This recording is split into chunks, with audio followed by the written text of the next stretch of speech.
Shalom warga kerajaan, orang benar berani seperti singa muda, tapi orang fasik lari sekalipun tidak ada yang mengejarnya. Apakah engkau lari ke arah musuh atau melarikan daripada musuh? Itu bukti iman yang ada pada saudara dan saya. Hidup ini series of test, dan hari-hari ini adalah tes iman saudara yang kasih. Dan tanpa iman tidak mungkin kita menyenangkan hati Tuhan. Salah satu contoh luar biasa tentang boldness adalah keempat pemuda yang masih saat itu sangat muda sekali ya dalam pembuangan di Babylon. Sistem dunia sekarang ini menuju one world government. Itu gambaran bubble. Bubble itu confusion. Kita lihat sini confusion. Orang bangga kalau anaknya nggak punya gender yang jelas. Heran sekali. Saudara yang kasih dalam Tuhan. Itulah bubble. Dan kelihatannya di Babylon itu mereka adalah refugee. Mereka itu orang buangan. Tetapi satu hari Nebukadnezar bermimpi. Dan tidak ada seorang pun yang bisa mengartikannya. Baik ahli nujum, ahli sihir, apapun tidak bisa. Dunia ini mencari kuasa-kuasa kegelapan. Itu palsu, yang asli ada. Karunia-karunia Tuhan di dalam gereja dari Yesus Kristus. Saudara yang kasih Tuhan, ketika diberitahu kalau tidak bisa mengartikan mimpi, ada batas waktu, maka semua akan dibunuh. Termasuk Daniel, Sadrak, Mesak, Abednego yang mereka tetap mempertahankan Hananiel, Misael, Azaria. Mereka tidak, meskipun mau dibabilonkan, tidak bisa. Jangan mau dibabilonkan saudara. Dia meminta waktu kepada raja dan dia berkumpul. Ini the power daripada saudaraku, corporate anointing. Mereka berseru pada Tuhan, minta raham, minta mercy daripada Tuhan. Dan Tuhan memberikan revelation. Sebab tidak diceritakan mimpinya, tapi suruh mengartikan. Hanya Allah yang bisa mengartikan, hanya raja di atas segala raja. Dan kemudian apa yang terjadi? Daniel menaikkan pujian kepada Tuhan, pujian yang sangat indah saudaraku ya. Pada saat itu dia berkata, terpujilah nama Tuhan selama-lamanya. Sebab dari dia hikmat dan kekuatan. Dia mengangkat raja, menurunkan raja. Berikan pujian. Ketika Tuhan menjawab doa kita, tentu saja yang paling baik memberikan pujian penyembahan pada dia. Dan dia menghadap kepada raja. Dan apa yang terjadi? Krisis berubah menjadi promosi. Krisis berubah jadi promosi. Daniel diangkat. Dan kalau sudah lihat pasal berikutnya, justru Nebukadnezar membuat patung yang mendahsyatkan. Dan kita tahu the boldness daripada tiga pemuda ini. Ya, Hanania, Misael, Azaria yang diberi nama Sadrak, Mesak, Abednego. Jangan beri nama Babylon ya kepada anakmu. Heran saya. Ada orang memberi nama anaknya itu Abednego saudaraku. Tanpa mengerti artinya. Tetap memakai nama sesuai firman Tuhan ya. Dan mereka berkata, kalau Allah, dia berkata Allah kami, our God sanggup melepaskan kami. Karena mereka baru mengalami ya kejadian sebelumnya. Ketika mereka berseru pada Tuhan. Tapi sekalipun Allah kami tidak melepaskan kami, ketahuilah raja. Sorry ya, kami tidak bakal akan yaitu menyembah patung yang Tuhanku dirikan. Karena itu adalah perintah Tuhan. Untuk melakukan perintah Tuhan ada risiko. Tetapi be bold as lion, dan Tuhan akan membela kita. Tuhan memberkati. Beritakan nama Kristus. Baik atau tidak baik waktunya. Tuhan memberkati kita. Tuhan memberikan kita spirit of boldness as young lion. God bless you warga kerajaan. Amin.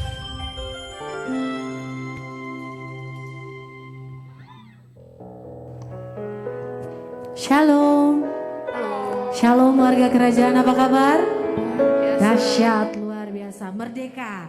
Kemerdekaan sejati itu hanya kita dapatkan di dalam Kristus. Amin. Mari saya jemput kita bangkit berdiri. Demikianlah firman Tuhan. Sebab firman Tuhan itu benar. Segala sesuatu dikerjakannya dengan kesetiaan.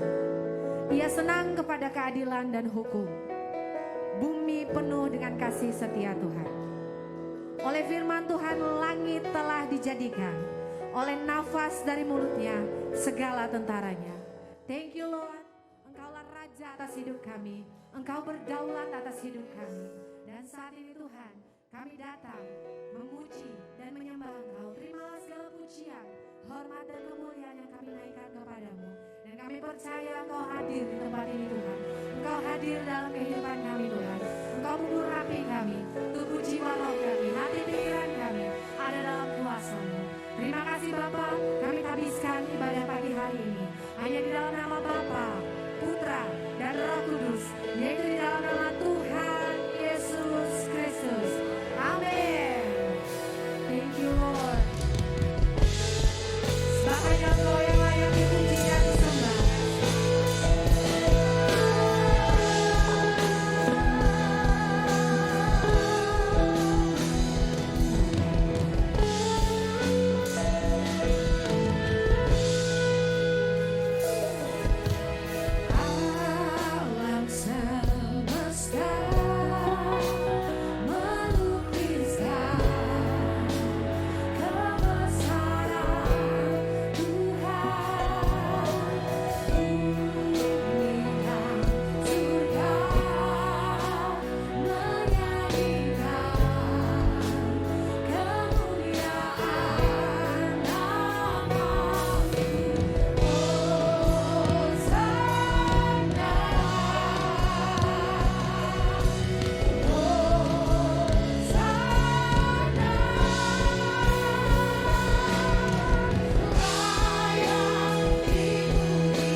Silakan duduk Bapak Ibu.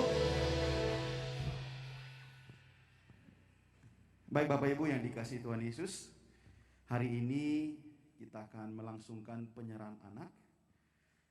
Dan sebelum kita laksanakan penyerahan anak ini, dan kami pastikan bahwa melalui Gereja Bethel Indonesia tidak memberlakukan baptisan bayi atau anak di bawah umur 12 tahun atau sebelum akil balik.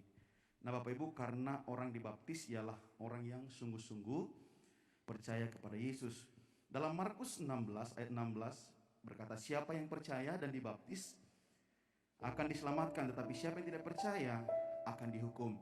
Nah saudara, sedangkan bayi atau anak kecil belum sadar akan dosanya, ia hanya diserahkan kepada Tuhan. Di dalam Lukas 2 ayat 21 sampai 22 berkata, dan ketika genap 8 hari dan ia yaitu Yesus harus disunatkan, ia diberi nama Yesus, yaitu nama yang disebut oleh malaikat sebelum ia dikandung ibunya. Dan ketika genap waktu pentahiran menurut hukum Taurat Musa, mereka membawa dia ke Yerusalem untuk menyerahkannya kepada Tuhan.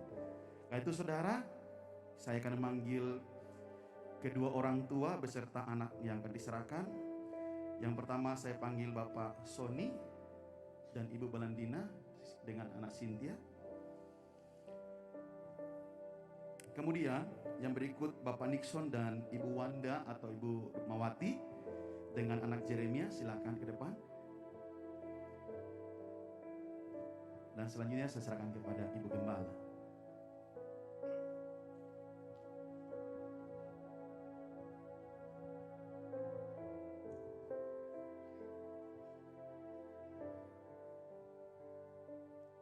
Saya mau bertanya, apakah Bapak dan Ibu sebagai orang tua akan membawa dan mendidik anak-anaknya hidup mengenal dan takut akan Tuhan? Kita bangkit berdiri, kita arahkan tangan.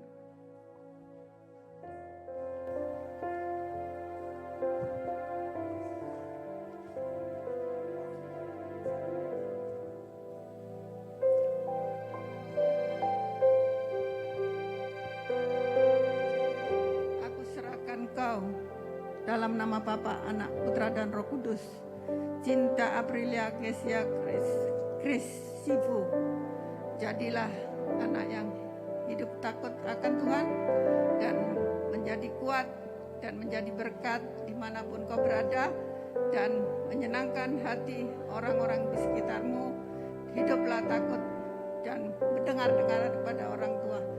Kami serahkan kau dalam nama Anak, Putra dan Roh Kudus. Kami berdoa bagi kedua orang tuanya, jadikan dia menjadi orang tua yang mendidik dan senantiasa memberkati, bertanggung jawab dalam nama Yesus.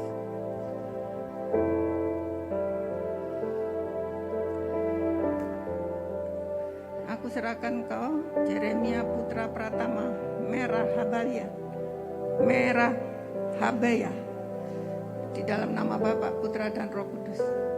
Tumbuhlah kuat, sehat, dan takut akan Tuhan, menjadi berkat di sekitar, dalam nama Yesus. Berdoa bagi kedua orang tuanya, Tuhan, berikan mereka hikmat untuk senantiasa menepati janjinya, untuk menyerahkan anak-anaknya hidup dalam Tuhan, dalam nama Yesus.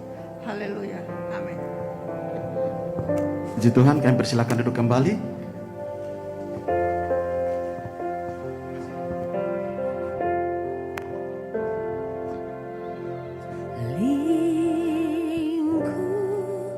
Lingkupiku dengan sayapmu,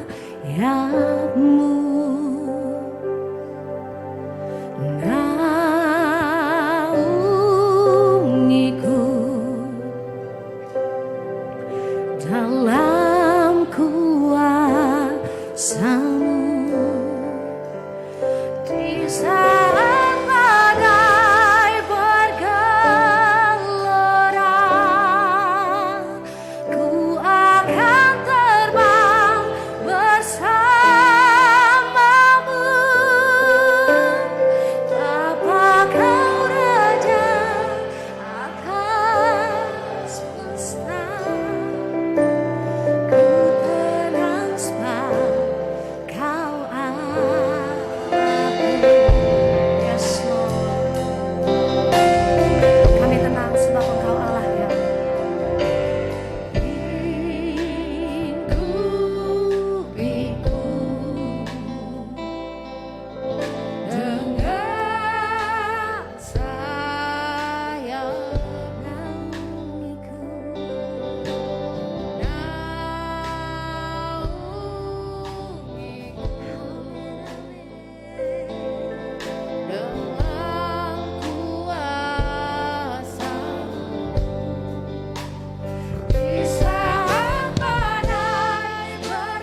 janji kami Tuhan. Hanya Engkau saja Tuhan yang kami andalkan. Yes Lord, apapun keadaan kami. Bapa Kau Raja Yes. atas semesta, ku tenang sebab Kau Allahku. Di saat badai bergelora harinya,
Selama-lamanya Engkau adalah Allah kami, Tuhan yang kami sembah dengan seluruh keberadaan hidup kami. Terima kasih Tuhan, Kau hadir, Kau menyatakan kemuliaan-Mu di tengah umat-Mu, dan Kau berbicara hari ini, memberikan kami hikmat dan pengertian. Bagaimana kami harus hidup, bagaimana kami harus melakukan hal-hal yang menjadi perintah daripada Tuhan dengan penuh sukacita. Sertai setiap kami, dan kami siap untuk mendengarkan, kami siap untuk melakukan kebenaran firman-Mu. Di dalam nama Tuhan Yesus Kristus, semua yang siap katakan, amin. Berikan tepuk tangan buat Raja yang mulia. Silakan duduk Bapak Ibu Saudara. Terima kasih buat Ibu Gembala yang sudah mengizinkan saya untuk boleh sharing firman. Kurang lebih 3 tahun yang lalu saya terakhir datang di tempat ini dan melayani. Dan ini satu hal yang sangat luar biasa ya. Salam dari keluarga yang ada di GBI Mataram Rock Ministry untuk kita semua. Apakah bisa diterima? Oke. Ya. Apakah saya perlu memperkenalkan diri lagi, Bu Eli? Ya, nama saya Pendeta Joshua Gunawan Handoyo. Saya mengembalakan tahun ini kemurahan Tuhan selama 17 tahun di GBI Mataram Rock Ministry. Semua karena anugerah Tuhan. Tuhan kita baik. Amin. Ya. Oke. Hari ini kita akan sama-sama belajar dengan sebuah judul Gaya Hidup versus Hidup Gaya. Ya, ini mungkin kata-katanya mirip tapi dibolak-balik, tapi maknanya sangat dalam buat kita. Nah, apa yang Tuhan ingin untuk kita ubah di dalam kehidupan kita waktu kita terima Kristus, cara hidup kita yang lama.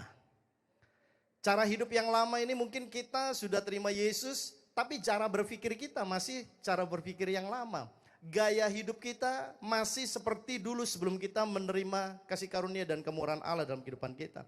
Dan hal inilah yang harus kita ubah bersama. Amin. Mari kita buka di dalam Kisah Para Rasul pasal yang keempat ayat 32 sampai 37. Nanti Bapak Ibu Saudara bisa baca bersama-sama dengan saya.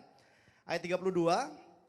Adapun kumpulan orang yang telah percaya itu, mereka sehati dan sejiwa. Dan tidak seorang pun yang berkata bahwa sesuatu dari kepunyaannya adalah miliknya sendiri. Tetapi segala sesuatu adalah kepunyaan mereka bersama. Dan dengan kuasa yang besar, rasul-rasul memberikan kesaksian tentang kebangkitan Tuhan Yesus. Dan mereka semua hidup dalam kasih karunia yang melimpah-limpah. Luar biasa, ayat 34. Sebab tidak ada seorang pun yang berkekurangan di antara mereka. Karena semua orang yang mempunyai tanah atau rumah menjual kepunyaannya itu. Dan hasil penjualan itu mereka bawa dan mereka letakkan di depan kaki rasul-rasul, lalu dibagi-bagikan kepada setiap orang sesuai dengan keperluannya. Demikian pula dengan Yusuf yang oleh rasul-rasul disebut Barnabas, artinya anak penghiburan, seorang Lewi dari Siprus. Ia menjual ladang miliknya, lalu membawa uangnya dan meletakkannya di depan kaki rasul-rasul. Nah, perlu kita lihat apa yang menjadi latar belakang dari kisah para rasul. Kisah para rasul disebut sebagai kisah sejarah yang memuat kisah pelayanan daripada Tuhan Yesus melalui hidup para muridnya. Penulisnya adalah Lukas yang juga menuliskan kitab Lukas. Jadi lebih tepatnya kitab para rasul ini adalah kitab lampiran dari apa yang dituliskan oleh Rasul Lukas di dalam kitabnya. Di dalam perikop kisah para rasul 4 ayat 32 sampai 37 ini sebenarnya bersambung dengan kisah para rasul 5 ayat 1 sampai 11. Ya, kita nggak baca itu. Dan ini merupakan satu kesatuan kisah. Ada 3 hal yang penting dari kisah para rasul 4, 32 sampai 37 dan juga kisah para rasul 5 ayat 1 sampai 11. Yang pertama adalah cara hidup jemaat. Wow, ini penting saudara, ya. Jadi apa yang terjadi di dalam setelah terjadi pencurahan Roh Kudus, gaya hidup daripada murid-murid Kristus dan orang percaya itu berubah total. Dan mereka tidak lagi hidup menurut apa yang mereka inginkan, tapi mereka hidup seperti apa yang Tuhan perintahkan. Dan pola kehidupan mereka mencerminkan tentang kesatuan. Juga bicara tentang bagaimana mereka saling berbagi, saling menolong satu dengan yang lain. Waktu pandemi COVID kemarin, mulai Maret 2020, apa yang kami kerjakan di gereja lokal kami yang ada di Mataram adalah kami memperhatikan seluruh jemaat yang kekurangan. Jadi ada jemaat-jemaat itu yang mereka kerja di hotel. Dan kita tahu pada waktu pandemi COVID banyak hotel-hotel yang kolaps dan kemudian karyawan-karyawannya dirumahkan bahkan diberhentikan. Dari kehidupan yang sebenarnya mereka mapan mendapatkan gaji dan mendapatkan fasilitas setiap bulan, kemudian mereka dirumahkan dan mereka bahkan yang sudah di fire atau dikeluarkan, mereka sama sekali tidak ada income. Apa yang harus kita lakukan sebagai gereja? Yang kita lakukan adalah kita melakukan konsolidasi. Belajar dari cara hidup para rasul di dalam pengalaman mereka ya. Kisah para rasul jemaat mula-mula.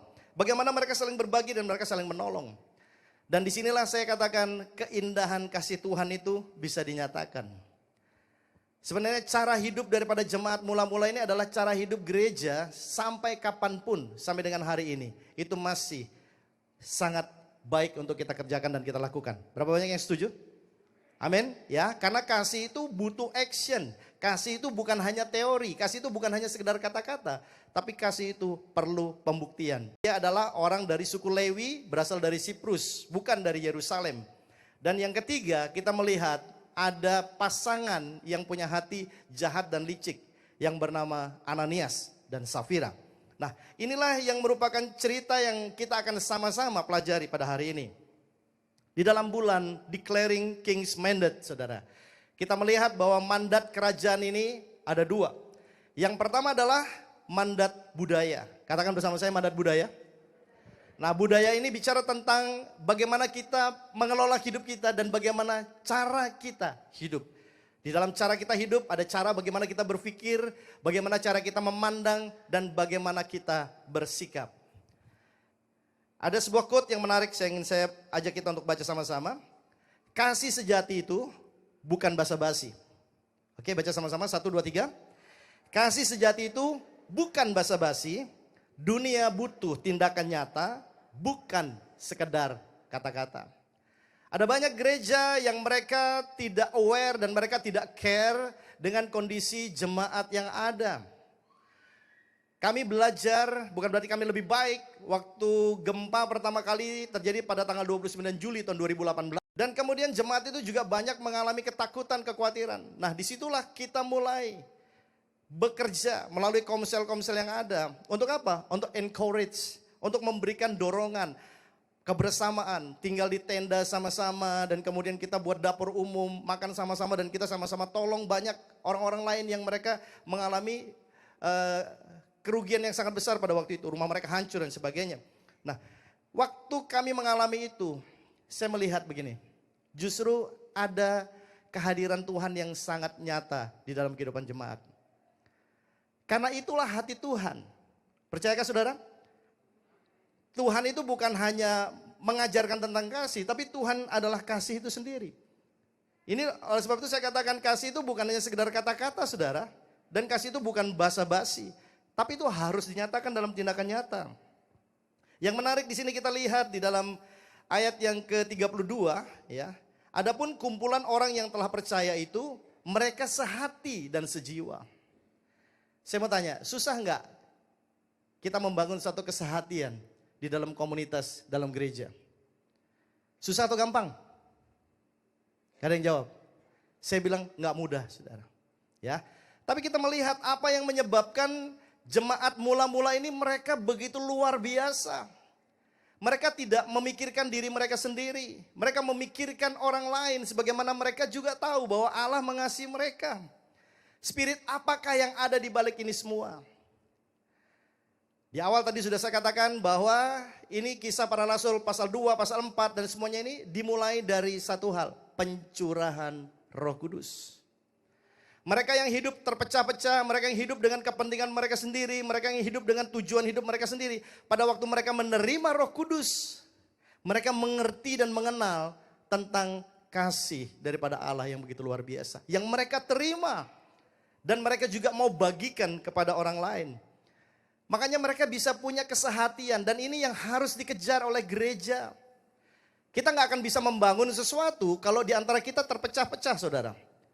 Saya tahu bahwa gereja itu terdiri dari banyak orang, dari banyak suku, banyak ras, dan banyak latar belakang pendidikan dan sebagainya. Tapi satu hal yang saya katakan bahwa kita di sini bukan mencari keuntungan buat diri kita sendiri. Kita ada untuk mempermuliakan Tuhan. Amin. Dan kita harus tahu bagaimana Tuhan bekerja. Dan kita harus juga mengenal apa yang menjadi panggilan Tuhan dalam kehidupan kita. Begitu murid-murid mereka dipenuhi dengan Roh Kudus, mereka mengajar dengan luar biasa. Petrus dikatakan berkhotbah, sekali berkhotbah 3.000 orang bertobat. Dengan kuasa apa? Kuasa Roh Kudus. Amin. Dan kuasa yang sama masih bekerja sampai dengan hari ini bagi orang percaya. Berikan tepuk tangan dulu buat Allah kita, saudara. Ada sebuah quote yang berikutnya saya katakan di sini, kebersamaan sejati dimulai dari hati dan diwujudkan melalui kebiasaan berbagi. Ya. Jadi kita harus mulai semuanya itu dengan hati. Ada beberapa orang yang bertanya kepada saya, Pak, bagaimana kita bisa membangun kesatuan hati di dalam jemaat? Nggak usah ngomong jemaat yang jumlahnya banyak, di dalam komsel saja, atau mungkin di dalam keluarga sendiri. Seringkali terjadi perpecahan antara suami dengan istri, orang tua dengan anak-anak, mertua dengan menantu dan lain sebagainya. Bagaimana caranya kita bisa memiliki kesatuan hati? Nah, ini yang saya katakan perlu kita pelajari dengan baik. Bagaimana jemaat ya di dalam kisah para rasul ini mereka bisa punya kesehatian, bisa satu jiwa, saudara. Punya pikiran dan pandangan yang sama. Tentunya mereka harus punya tujuan yang sama. Amin. Dikatakan kita nggak mungkin berjalan bersama-sama 2-3 orang kalau kita nggak sama-sama sepakat. Oh, kita mau pergi satu tujuan yang sama. Dan apa yang harus kita lakukan itu? Bersama-sama. Barulah kemudian bisa timbul yang namanya kesehatian.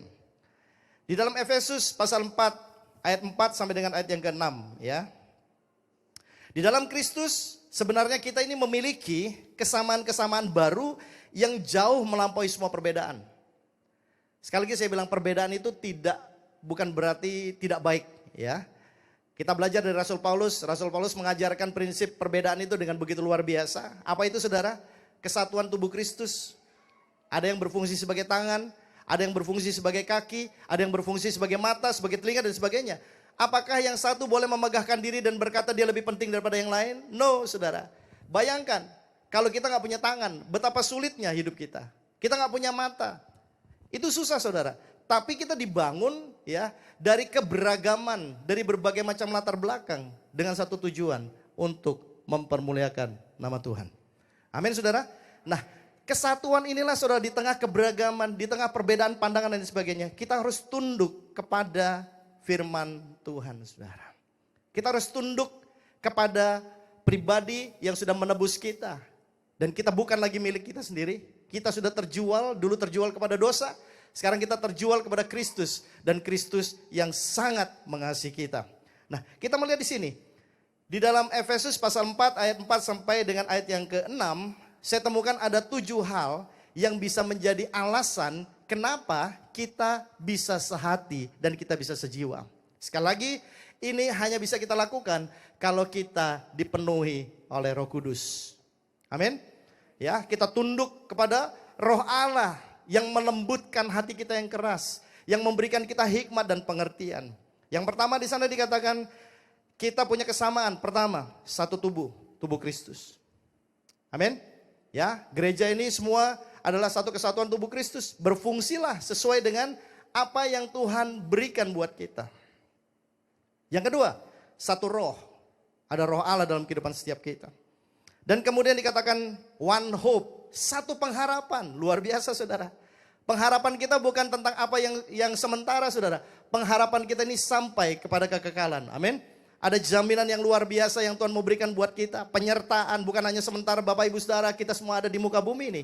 Bahkan sampai nanti kita menutup mata kita dan kemudian kita berhadapan dengan yang namanya kekekalan. Kita punya satu pengharapan. Tuhan bilang begini, di mana aku berada, di situ pun kamu akan berada. Amin saudara. Nah kemudian di sana dikatakan one God, satu Tuhan saudara. Ini yang buat mereka bisa. Kita ada banyak perbedaan. Tuhan kamu siapa? Aku percaya Tuhan Yesus. Aku juga. Oke, kalau kita percaya bahwa dia menjadi Tuhan kita, kita harus ikutin apa yang menjadi perintah Tuhan. That's all. Dan kemudian dikatakan one faith, satu iman. Satu baptisan dan satu Bapa yang kita kenal di dalam nama Yesus Kristus Tuhan. Inilah yang membuat mereka melihat kesamaan-kesamaan. Mereka sadar bahwa mereka ditebus oleh pribadi yang sama. Mereka sadar bahwa mereka hidup bukan untuk diri mereka sendiri. Mereka sadar bahwa mereka dipanggil untuk melakukan hal-hal yang mulia yang Tuhan perintahkan. Nah inilah yang membuat mereka, apalagi dengan kuasa daripada Roh Kudus, membuat mereka itu bisa menanggalkan semua gaya hidup mereka yang lama. Cara mereka berpikir yang lama. Dan mereka bisa mengikuti apa yang Tuhan kehendaki saudara. Saya katakan gak mudah untuk kita bisa blend one another. Tapi kalau ada Roh Kudus sekali lagi saya katakan, kita bisa meletakkan siapa kita dan kita tahu kita adalah milik Kristus sekarang sampai selama-lamanya. Amin. Nah, kita lihat di sini, saya akan coba pelan-pelan kita sama-sama belajar dari Kisah Para Rasul 4 ayat 32. Tadi dikatakan adapun kumpulan orang yang telah percaya itu, mereka sehati dan sejiwa. Dan tidak seorang pun yang berkata pun tidak saudara, bahwa sesuatu dari kepunyaannya adalah milik mereka sendiri. Mereka sadar bahwa mereka adalah pengelola. Amin. Saya ingatkan diri saya dan saya ingatkan buat jemaat yang saya layani. Seberapapun kayanya kita, seberapapun banyaknya aset yang kita punya, satu kali kita akan tinggalkan. Amin. Kita gak akan bisa bergantung itu. Ada orang yang bilang begini, nanti kalau saya mati, tolong ya di peti mati saya taruh emas batangan yang saya punya. Mungkin dia punya 10-20 kilo. Dia punya berlian, dia punya, taruh di peti matinya saudara. Tahukah saudara? Kuburan saudara akan dibongkar oleh orang. Betul? Kita gak bawa apa-apa. Ayub bilang, aku datang ke dunia ini dengan telanjang. Dengan telanjang pula aku akan kembali kepada Tuhan. Tapi ada satu mandat yang Tuhan mau kita mengerti sebagai orang percaya.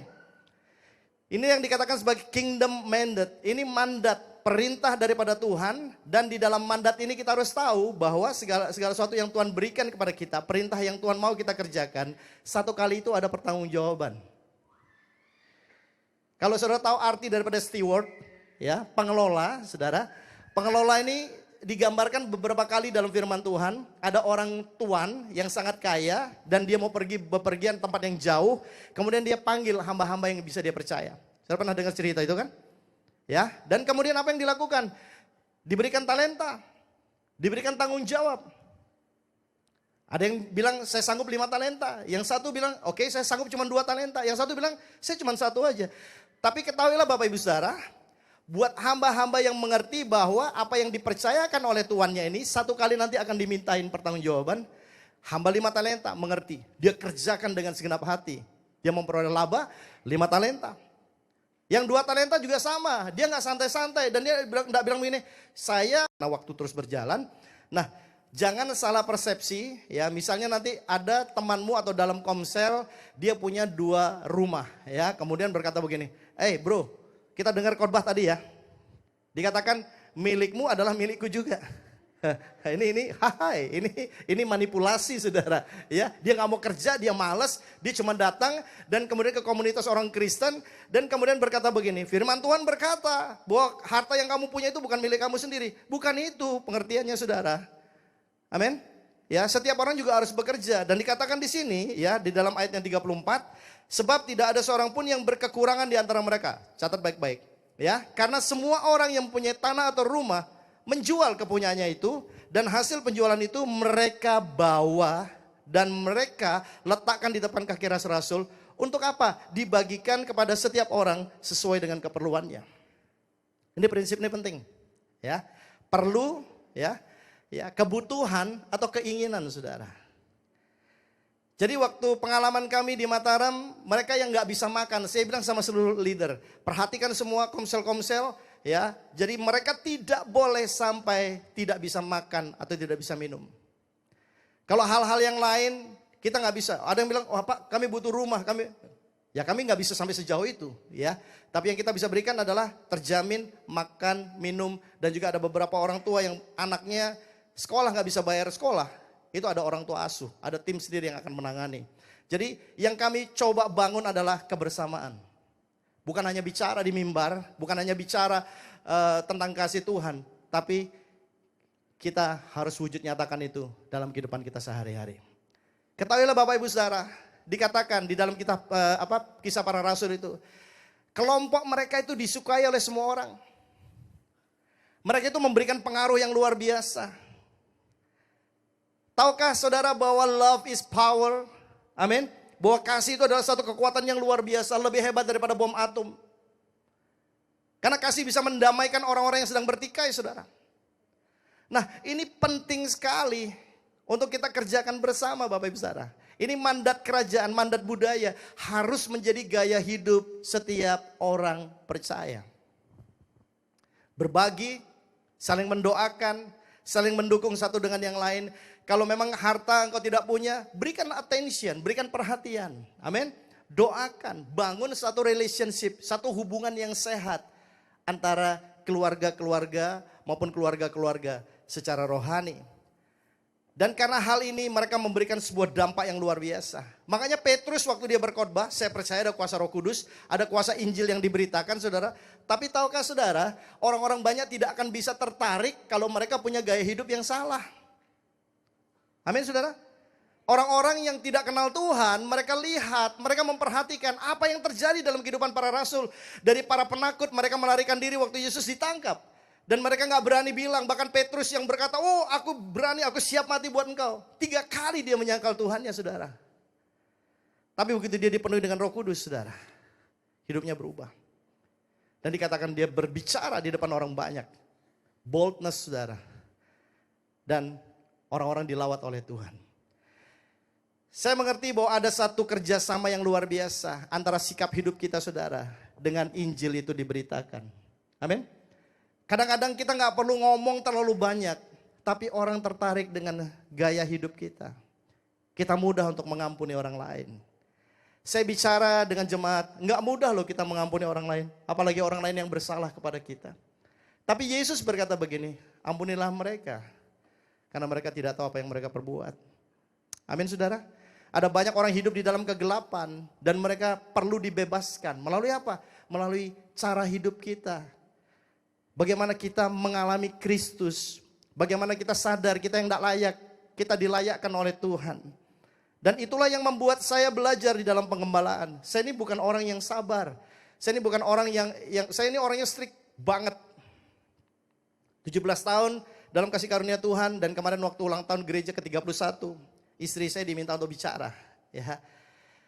Tolong Bu Gembala ceritakan bagaimana pengalaman menjadi Bu Gembala selama 17 tahun. Dan dia katakan itu very struggle, not easy. Kita banyak buat baik, buat jemaat, buat orang-orang saudara. Tapi ujung-ujungnya apa saudara? Nggak terima penghargaan. Malah difitnah, malah dijelekan di mana-mana. Tapi satu hal yang saya sudah tanamkan dalam hati dan pikiran saya melayani Tuhan kok. Amin. Memang ada objek yang mereka bisa menerima dampak dari kasih Tuhan yang ada dalam kehidupan saya. Dan kalau mereka pun tidak menghargai, buat saya selama Tuhan senang, saya akan terus lakukan itu saudara. Amin. Jadi dasar kita di dalam melayani Kristus bukan apa yang kita rasa baik buat kita, enggak. Tapi apa yang menyenangkan Tuhan, itu menjadi dasar daripada kehidupan orang percaya. Amin saudara. Nah kita lihat di sini, betapa hebatnya dampak daripada kasih Tuhan. Dampak dari bagaimana mereka menghormati Roh Kudus. Di dalam memberi dan di dalam kita berbagi harus ada yang pertama namanya ketulusan hati. Amin. Motivasi harus benar. Karena banyak orang memberi supaya mereka mendapatkan sesuatu. Belajar itu kita memberi dengan tulus. Amin saudara. Sekalipun orang tidak balas kebaikan yang saudara buat, ingat saudara, kita lakukan semuanya untuk Tuhan karena kita berhutang kepada Kristus. Amin saudara. Jadi itu feel free saudara. Orang mau jahatin kita, kita baik buat dia. Orang jahat sama saya saudara, orang fitnah, orang sampai tuntut gereja, segala macam saudara. Saya tetap belajar untuk mengasihi. Kenapa? Ya karena memang itu perintah Tuhan saudara. Dan istri saya cuma bilang, kadang-kadang saya nggak bisa terima keadaan itu. Tapi saya heran suami saya nggak akan bisa melakukannya tanpa kehadiran Roh Kudus dalam kehidupan kita. Amin saudara. Sekali lagi saya mau bilang, peran Roh Kudus ini sentral dalam hidup setiap orang percaya. Dalam hidup saya dan dalam hidup saudara. Nah kemudian di sana dikatakan, dan memberi pinjaman kepadanya dengan limpahnya, cukup untuk keperluannya seberapa ia perlukan. Tuhan, percayakah saudara, Tuhan tahu apa yang menjadi keperluanmu? Amin. Tuhan akan memenuhi semua yang kau butuhkan pasti, karena dia Bapa yang baik. Tapi dia gak akan selalu memenuhi apa yang menjadi keinginanmu. Karena keinginan kita ini seperti bola liar yang panas saudara. Sudah punya 1 juta, minta 100 juta. Sudah punya 100 juta, minta 1 miliar. Sudah punya 1 miliar, minta 1 triliun. Kita kejar terus itu saudara, sampai kita kehilangan Tuhan. Menjadi sumber segala sesuatu. Nah Bapak Ibu saudara yang terkasih dalam Tuhan. Mereka digerakkan bukan oleh hukum atau aturan, enggak saudara. Tapi mereka digerakkan oleh kasih yang Tuhan Yesus sudah tunjukkan kepada mereka.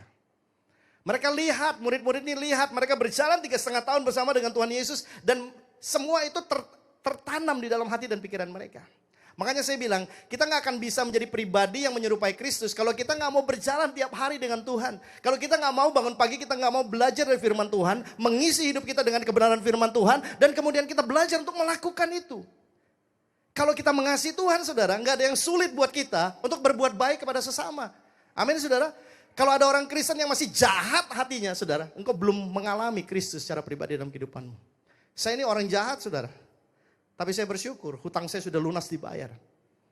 Dan saya hidup cuma satu, menjadi hamba buat raja di atas segala raja. Kemanapun Tuhan perintahkan saya melangkah, saya akan terus melangkah. Nah, Bapak Ibu Saudara, kita lihat di sini. Kalau seandainya di dalam jemaat ini kita punya satu tanggungan yang sama, punya satu beban yang sama. Seperti apa yang dialami oleh jemaat mula-mula saudara. Mereka ditekan oleh pemerintah Romawi pada waktu itu.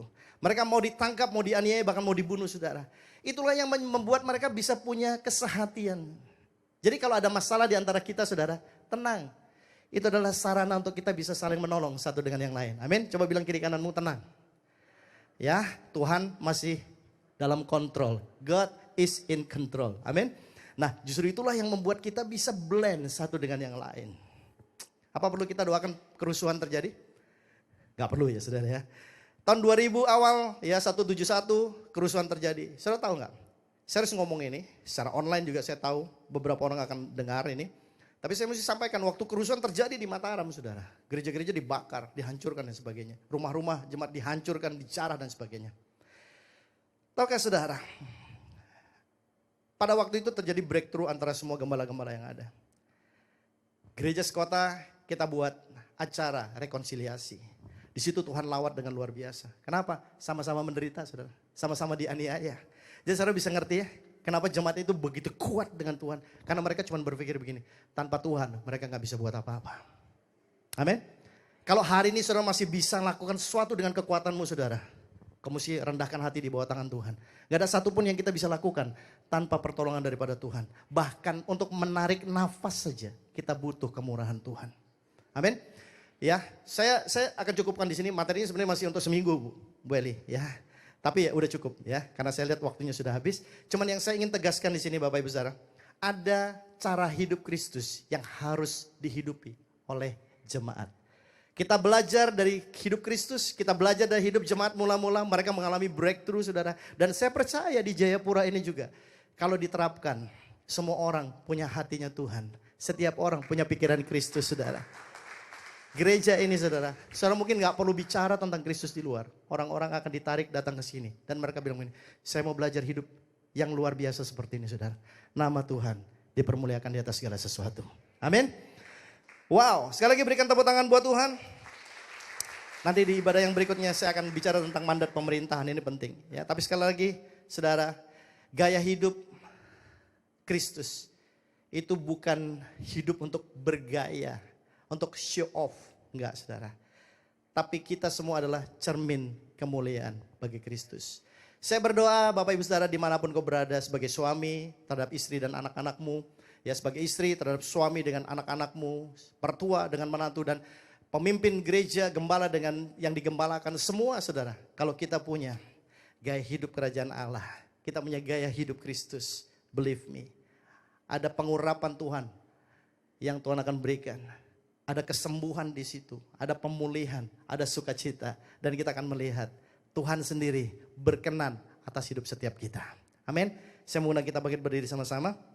Kita akan berdoa. Saya harapkan kita tinggalkan tempat ini, gak ada satupun yang masih punya kebencian di dalam hati kita. Amin. Hati kita didesain untuk Tuhan memerintah. Hati kita didesain oleh Tuhan supaya dia bisa tinggal di dalam kehidupan kita.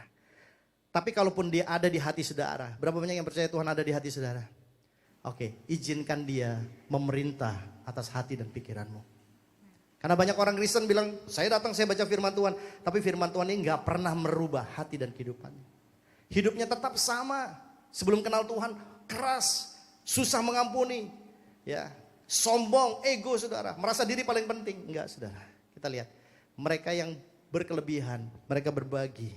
Yang berkekurangan juga gak perlu sampai merasa minder saudara. Kenapa? Karena mereka sama-sama mengasihi Tuhan yang sama saudara. Hari ini kita ada di tempat ini saudara. Pastikan kita punya Tuhan yang bernama Yesus Kristus. Who died in the cross. Yang mati di salib buat setiap kita. Yang kita gak bisa bayar dosa kita sendiri. Tapi dia bayar dosanya. Dan dia bilang, I set you free. Aku berikan kamu kemerdekaan. Mari kita gunakan kemerdekaan ini untuk lakukan pekerjaan-pekerjaan yang mulia. Amin saudara. Sering mengasihi satu dengan yang lain. Saya mau suami istri sering gandengan tangan. I wanna pray for you. Thank you keluarga-keluarga. Hari ini biar kasih Tuhan mengalir dalam kehidupanmu. Roh Kudus jamah Tuhan. Kami punya banyak perbedaan. Tapi kami tahu kami punya satu Tuhan. Kami punya satu kasih. Kami punya satu Bapa. Kami punya satu pengharapan. Dan kami tahu Engkau yang hidup di dalam kehidupan kami. Berkuasa untuk merubah hati dan kehidupan kami. Kami bukan Kristen fantasi, kami bukan Kristen-Kristenan, enggak. Tapi kami Kristen, orang-orang yang memang ditebus, orang-orang yang tahu diri. Orang-orang yang mau melakukan apa yang Kau perintahkan. Mengasihi, mengampuni, saling mendukung, saling mendoakan.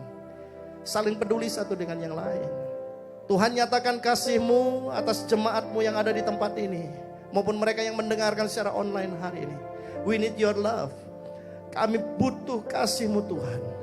Untuk mempersatukan kami. Karena di dalam kesatuan inilah kami dikenal sebagai murid-murid Kristus. Karena dalam kesatuan inilah Tuhan Engkau dikenal. Hancurkan semua kesombongan dan sifat yang ego dalam kehidupan setiap kami. Kami mau mempersembahkan kehidupan kami hanya untuk Tuhan. Hari ini biarlah damai sejahtera Tuhan turun atas setiap keluarga-keluarga.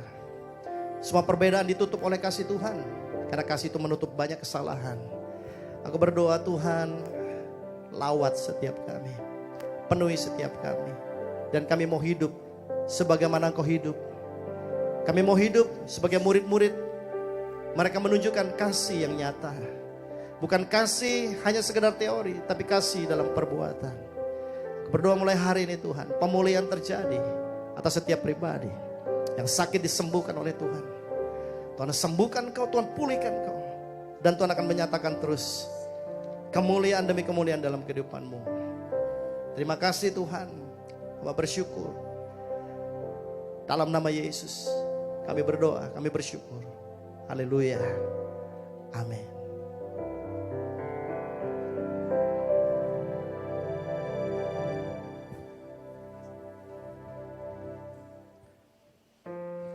Kita beri tepuk tangan buat Tuhan kita yang luar biasa. Pertama-tama kami mengucapkan terima kasih buat Pak Yo yang sudah berkati kita pagi hari ini lewat kebenaran firman Tuhan. Baik Bapak Ibu, kita akan mendengar beberapa penyampaian, tapi sebelum itu adakah di antara kita pagi hari ini yang baru pertama kali beribadah bersama-sama dengan kami di tempat ini? Kalau ada bisa lambaikan tangan saudara. Ya, di sebelah kiri saya ada. Kita beri tepuk tangan buat Tuhan kita, selamat datang. Buat Bapak Ibu yang baru pertama kali hadir bersama-sama ibadah tempat ini, kami ucapkan selamat datang. Dan kalau memang belum ada tempat ibadah yang tetap, kami terus mengundang untuk beribadah bersama-sama kami di tempat ini. Baik Bapak Ibu, kita akan mendengarkan beberapa penyampaian, silakan.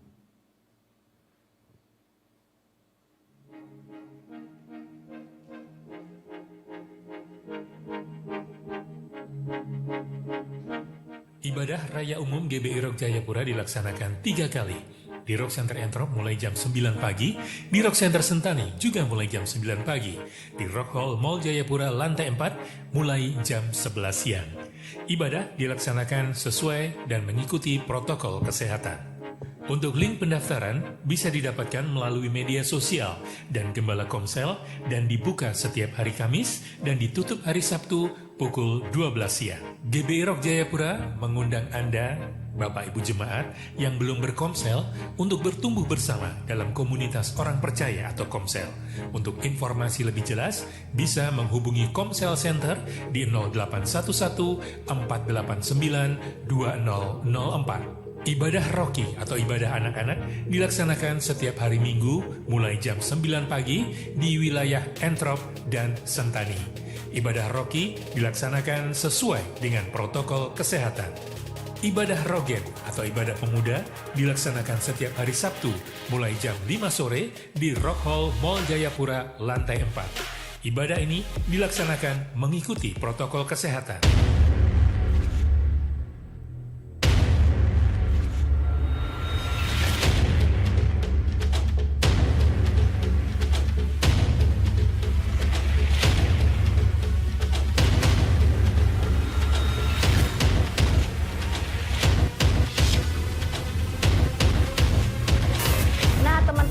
Jangan lupa pada daftar di Instagram Rock Generasi Jayapura. Teman-teman juga bisa loh dapatkan formulirnya di Rock Hall lantai 4 Mall Jayapura. Jangan sampai kehabisan nih kuota-kuotanya. Dan juga jangan lupa sebarkan ke semua teman-teman yang ada di lingkungan sekolah, teman main, teman nongkrong. Pokoknya ajakin deh semuanya untuk youth camp, oke? GBI Rock Jayapura menyelenggarakan doa malam yang dilakukan secara hybrid setiap hari Jumat mulai jam 7 malam. Di Rock Center Entrop, ibadah onsite dan online ada di Zoom ID 813-0033-5919 dengan passwordnya ROCK, R-O-C-K. Untuk memberikan persembahan, Anda bisa melakukannya melalui transfer Bank BCA atas nama GBI Batu Karang dengan nomor rekening yang tertera berikut ini. Selain transfer melalui rekening, Anda juga bisa memberikan persembahan dengan scan QR Code dengan aplikasi GoPay, Link Aja, BCA Mobile, Dana, atau OVO. Dan untuk QR Code-nya bisa Anda dapatkan di kursi di depan Anda.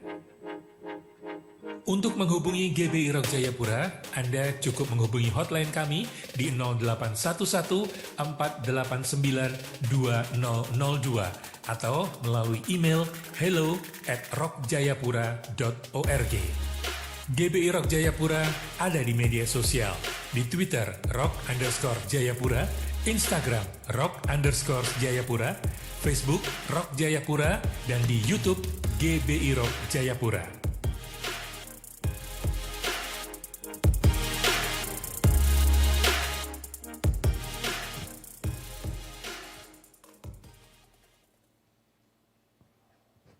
Baik Bapak Ibu, itu pengumuman kita dan ada pengumuman tambahan.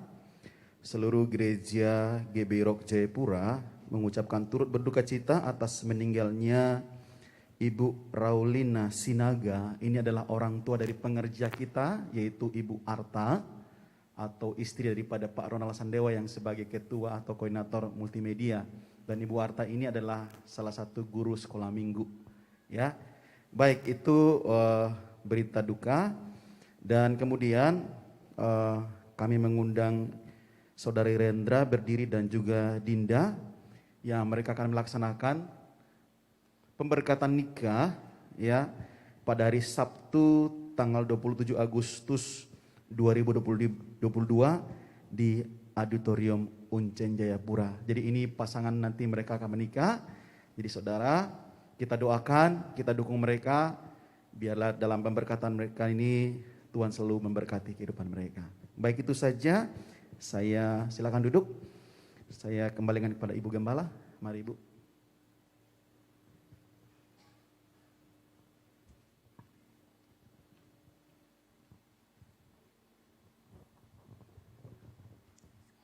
Sekali lagi saya mengucapkan terima kasih buat Pak Gunawan Joshua. Karena kebiasaannya panggil Yoyo jadi lupa nama. Terima kasih, salam juga buat jemaat di Mataram. Mari jemaat kita bangkit akhiri ibadah ini dan bangkit berdiri.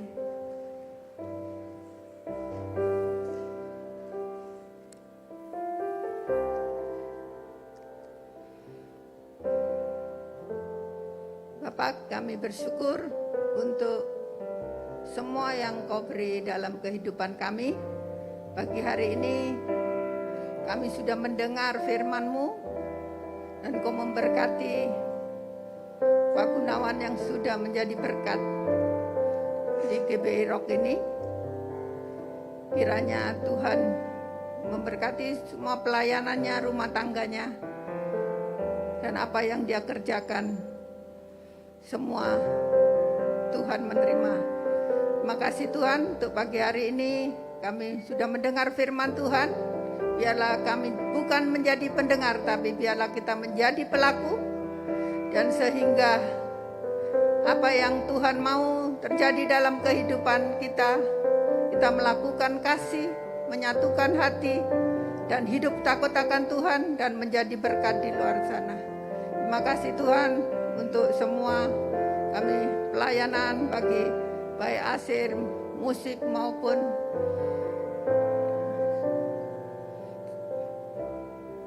multimedia. Biarlah semua Tuhan melihat dan Tuhan memberkati mereka. Dan terima kasih juga Tuhan, Kau memberikan kami bisa memberi baik persembahan perpuluhan maupun persembahan apa yang kita beri kepada Tuhan. Kiranya Tuhan memberikan, menjadikan itu semua dupa yang harum di hadapan-Mu. Terima kasih untuk pagi hari ini Bapak. Dan kami akan pulang dengan membawa berkat yang daripada-Mu. Damai sejahtera daripada Allah Bapa, kasih karunia daripada Yesus Kristus, persekutuan yang manis oleh kuasa Roh Kudus menyertai mulai hari ini sampai selamanya. Terimalah berkat ini dan jadilah berkat kemana Engkau pergi. Dalam nama Yesus, haleluya, amin.